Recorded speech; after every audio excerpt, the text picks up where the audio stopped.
Teléfonos en el estudio 81 60 0071.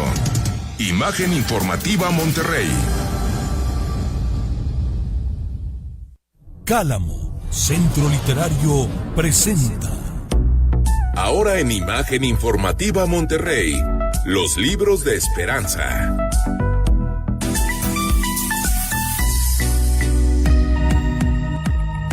Tenemos la cita con Esperanza Buenrostro y un gusto enorme tenerla aquí en la cabina. Esperanza, ¿cómo estás? Buenas noches. Buenas noches, José Luis, pues muy contenta de ¿Qué tal estar de aquí. Calorcito, sabroso. Tremendo, pero mira, ahorita luego uno compara el calor de aquí con el otro calor que he vivido antes, porque justamente Imanol, que ya tengo en la línea, Imanol, sabe de qué hablo, ¿verdad, Imanol? Hola. Sí, ¿qué tal? ¿Cómo están? Sí, sé muy Es bien que vivimos en Sonora, Imanol y yo. Ok. Entonces, A no quejarse, dices tú. exacto, a sobrellevarlo de la mejor manera. Pues Sí, exactamente. Imanol, hoy nos acompaña, déjame presentarte, Imanol Canellada, narrador y periodista de origen vasco y sonorense de corazón, también como yo. Bueno, y ya es mexicano también, tiene muchos premios en su haber, muchas novelas, y hoy vamos a hablar de su novela más reciente. Bienvenido, Imanol, gracias por aceptar, es un gusto tenerte aquí. Al contrario, gracias a ti, Esperanza, por la invitación, el placer es todo mío. Gracias. Vamos a hablar de tu novela Fantasmas del Oriente, que esta novela la sacaste justamente en el 2020 bajo el sello de la editorial Planeta, y cuenta la historia de Iturbide Ayón y su familia, abordando a partir de esta historia de esta familia aquel oscuro suceso y terrible que se ha mantenido bastante silenciado en la historia moderna de nuestro país, que fue la persecución y asesinato de ciudadanos chinos que llegaron a nuestro país por invitación en busca de una tierra fértil. Esa es como un poco la reseña general de la novela. Yo quisiera empezar esta conversación contigo. Dinos cómo das con esta historia y por qué decides visibilizarla con una estructura de novela negra, tintes policíacos, etcétera. Bueno, la decisión de visibilizar la historia tiene que ver con que creo que una de las posibilidades que nos da la literatura, el género de novela, una de sus posibilidades es la de contar esas historias que la historia oficial no cuenta. Exacto. Que esto que la historia con H mayúscula suele omitir. Hay un montón de historias, en todas las historias oficiales que se construyen desde el poder, hay un montón de historias que son invisibilizadas, silenciadas, omitidas, etcétera. Entonces, bueno, creo que una de las posibilidades que te da los géneros narrativos como la novela es precisamente contar desde la ficción, con las herramientas de la ficción, con las herramientas de la literatura, contar estas historias. Y bueno, yo esta historia me la encontré cuando llegué a vivir a Sonora hace muchos años, en el 97. En todo el norte se va a dar la persecución y el genocidio contra la comunidad china. En Sonora especialmente va a ser cruel y va a ser sangrienta.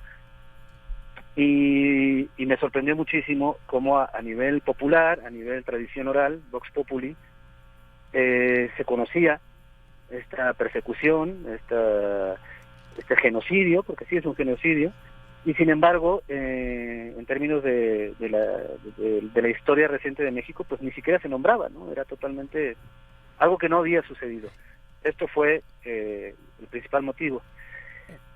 Claro. Al principio la pensé como una novela histórica, exclusivamente una novela histórica, pero después de darle muchas vueltas y encontré la manera de contar la historia desde otros elementos, desde el presente, y con este juego de novela paródica, policíaca, con esta policía, Lenore Soufflé, y este personaje bastante quijotesco que es Iturbide Ayón, ¿no? Claro, y justamente por eso te hice esa primera pregunta, porque creo que es bien importante remarcar esto que nos acabas de decir, que es una historia silenciada, que oficialmente no se cuenta, y creo que es un trabajo que vale mucho la pena, tanto leer tu novela como hacer visibles este tipo de cosas, ¿no? Saber lo que realmente pasó.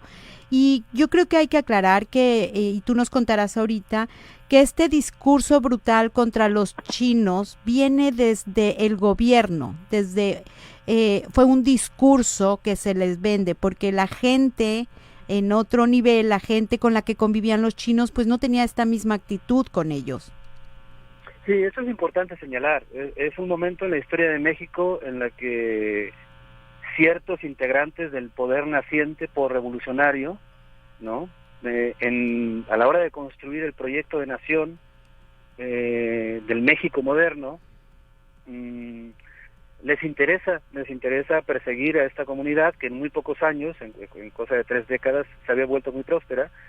Entonces, bueno, pues tenían propiedades, tenían riquezas, tenían dinero, y pusieron los ojos en estas propiedades, en este dinero y en este poder que tenían. La comunidad china tenía cierto poder, pues el poder que da el dinero. Claro.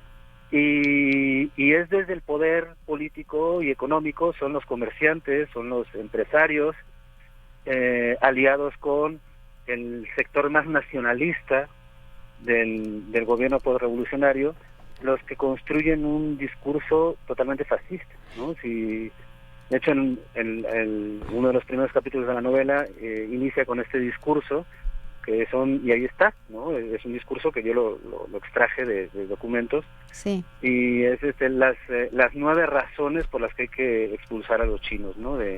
Claro. De México, ¿no? Y entonces, bueno, es exactamente los puntos que desarrollan estos nacionalistas antichinos son exactamente los mismos que en una época más o menos en la misma época Hitler y los nazis estaban desarrollando para perseguir a los judíos, ¿no? Exactamente los mismos argumentos, los que el poder siempre ha utilizado cuando le ha interesado perseguir a una minoría política, ¿no? Claro, y hay que aclarar también, Imanol, que ellos llegaron por invitación, había como una especie de tratado bilateral, ¿no? Entre el Imperio Chino y México con Porfirio, ¿no? Que fue durante el Porfiriato, para que ellos vinieran a poblar tierra fértil. Y no es que hubieran llegado de otra forma, o sea, fueron invitados y después, bueno, sucede lo que nos estás diciendo, ¿no? Sí, en efecto. El Porfirio Díaz, en la década de los 80 del siglo XIX, firma un tratado de comercio y amistad con el gobierno chino, con el gobierno imperial chino, porque necesitaban poblar el norte del país, que tenía muy pocos habitantes, necesitaban mano de obra para explotar las minas, para construir los ferrocarriles, para trabajar en el campo incluso. De manera que, Porfirio Díaz al principio lo que busca es migrantes blancos, ¿no? Y voltea a los países centroeuropeos, a polacos, húngaros, etcétera, pero no tiene mucha recepción. Entonces, en ese momento, a finales del siglo XIX, en China había hambrunas, había enorme miseria, enorme necesidad, y bueno, hacen un pacto y empiezan a traer mano de obra semiesclava a México para trabajar en las minas, para trabajar en los ferrocarriles, en la construcción del ferrocarril, para trabajar en los campos, ¿no? Y así es como empiezan a llegar. Ya desde antes, la migración china tiene muchísimos siglos en México, pero es en ese momento, a partir de los 80 del siglo XIX, que empiezan a llegar masivamente. Y en cosa de 3 décadas, esta población, pues se organiza y se vuelve muy próspera. Y lo que comentabas hace un rato es importante señalar. La convivencia con los mexicanos era pacífica y amigable. No podemos hablar de integración, pero sí había una convivencia de intercambio, ¿no? Intercambio, ¿por qué? Pues los chinos tenían ciertas estrategias comerciales que beneficiaban a los mexicanos, como el préstamo, que lo trajeron los chinos. Como compramos en Coppel, bueno, pues eso es un sistema chino que son los chinos los que trajeron esta forma de comprar, ¿no? Del préstamo, la medicina, los médicos tradicionales chinos. Claro, muchas cosas que nos trajeron, claro, ¿no? Trajeron muchas cosas. Y que hay que conocer, Imanol, ¿no? Pues ahí está. La comida, o sea, en el norte del país la comida china tiene una presencia muy fuerte, sí, y en lugares como Mexicali es parte de la identidad. Claro. ¿No? Oye, Imanol, pues muchas gracias por haber estado con nosotros. De verdad es un libro con un rigor periodístico y una narrativa fluida indispensable para conocer nuestro pasado, que de alguna manera también nos da identidad, ¿no? Y nos dice quiénes somos. Les repito, el libro se llama Fantasmas del Oriente, de Imanol Canellado. Oye, Imanol Canellada, bien, muchas gracias por haber aceptado y nos vemos próximamente en Sonora. Espero. Claro que sí, cuando tú quieras. Gracias a ti, un placer. Gracias, Esperanza. Gracias. Gracias, Imanol. Todo el Imanol. éxito. Seguimos con más. Quédese con nosotros.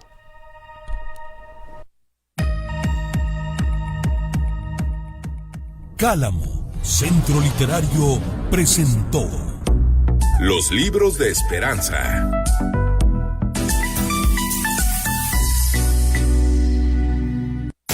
Vamos a un corte. Imagen informativa Monterrey.